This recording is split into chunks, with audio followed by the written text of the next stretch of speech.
So basically think about, the first stages we went through when we just laid in these colors. Think about that as when if you're really painting, and what I'm going to do real quick, hold on, is I'm going to turn this to black now, or close to black, the line art. That way I can see what I'm doing. And so you basically what you want to do is imagine that you're painting traditionally. And when you paint traditionally, you would lay down your colors. So I would have my dark color there. I'm going to have this side more brown, more reddish. Anyway, so I'm going to just kind of, don't want that to be so bright. There we go. And then that reddish color here is going to roll over. I'm just going to kind of paint all like that. And then I'll run that darker color like that. There we go. Okay, anyway, so what I was saying is that you think about it when you throw in those colors like this and it's all just kind of messy, that this is, if you're traditionally painting, you're lobbing in the color. You're pushing that color, that color, that color. And then you would take your, you glob the paint on, and after you have the paint globbed on, you would take a soft brush and you would blend, just lightly pushing the colors together. And that's what we're kind of doing now. So it's similar, similar idea.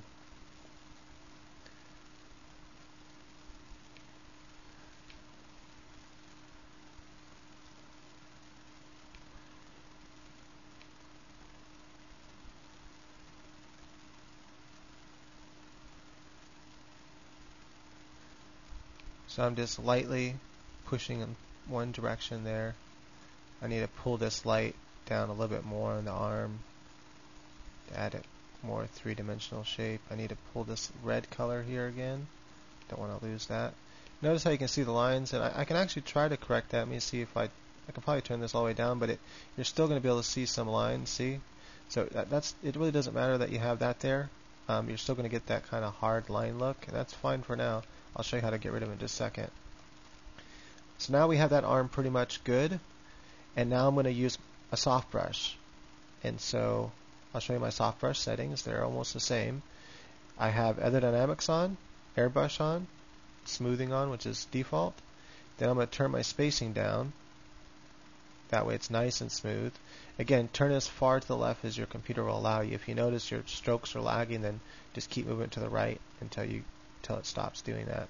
Hardness, I have it all the way down. I'm going to zoom in for this. I'm going to turn my opacity way down to like 21 to 30. And if you have a bamboo or graph wire or whatever, your tablet doesn't have really high sensitivity, you might want to turn it down to like 15.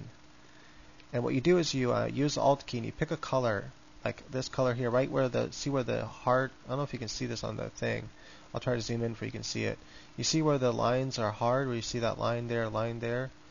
And so what you want to do is you want to pick a color right next to those two lines, either the dark color or the light color, and you want to just lightly touch your tablet, or I'm going to call it canvas, okay, because it just sounds cooler. Just lightly touch your canvas. I mean, just barely even stroke it. You want to take advantage of that pressure sensitivity. That's what it's there for. I'm just lightly, ever lightly touching.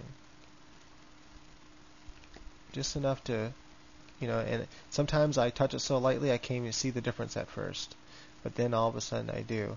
I'm going to kind of just go like that and go, whoosh, there we go. Zoom out a bit. Kind of add that darker color down there. I don't want to lose the form I have, so I'm careful not to overdo this part, because it's so easy to lose what you had set, what you had worked already to set down, and then you smooth out too much, then you lose the form. You don't want to do that. So I'm going to go back to my hard brush now, and I should I'm going to delete that brush.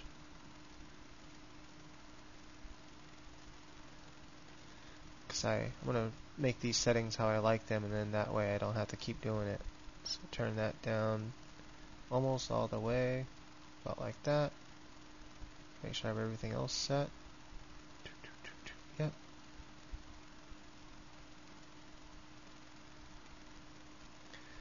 Then I'll go ahead and add that brush. Now I got it. Cool. I'm going to add this warm color back in here because I kind of lost some of it there. I'm just lightly touching right now. See, now I have the opacity still turned down, and this is just because I want to add a little bit of color in some places. I kind of lost the warmness up in here, a little bit down in there. And I can add more color too, and I'm going to show you how to do that with using the color, the colorizing options. And now I'm just going to lightly add some changes to the face here. Kind of lighten up the chin area.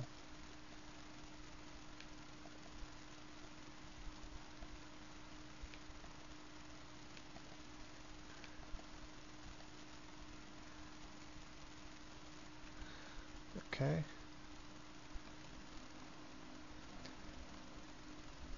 So that's pretty much you just saw, I just did it all in the arm. You just saw pretty much the whole process of how you turn it into a painting.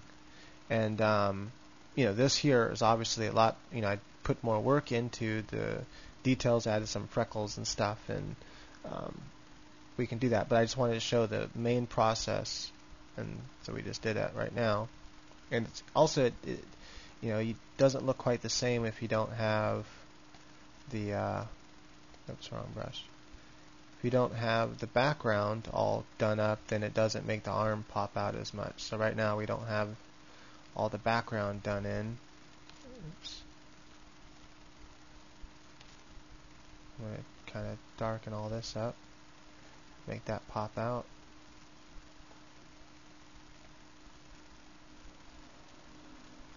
I'm using a really hard brush for that.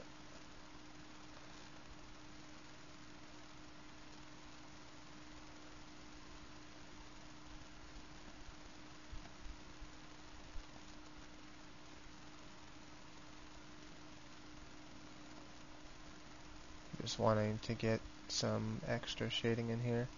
I just kind of bounce all over the place. It's how most people do it. It's just funner, and I don't know, it just helps you kind of bring the whole piece together.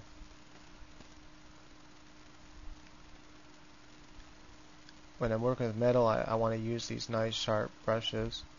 And this color here is going to reflect a little bit in there, and I'll use a softer brush to brush it up in there. And this side's not going to be as dark anyway. Metal reflects the colors of the painting around it, so you're going to want to use the colors around it to get that. And then actually it's not going to be that. And it's going to be more like that.